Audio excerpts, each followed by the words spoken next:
Sa bawat guhit ng lapis, nagsimula ang isang pangarap. Unti-unting nabubuo ang tahanan.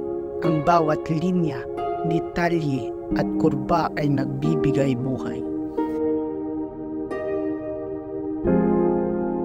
Ang bubong ay proteksyon, ang mga bintana ay liwanag, ang pintuan ay paanyaya.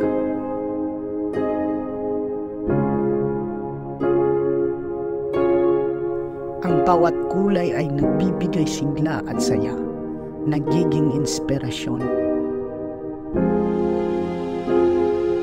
Sa wakas, isang tahanan ang nabuo, puno ng pag-asa, pagmamahal, at mga pangarap. Isang pangarap, isang tahanan para sa mas maliwanag na bukas.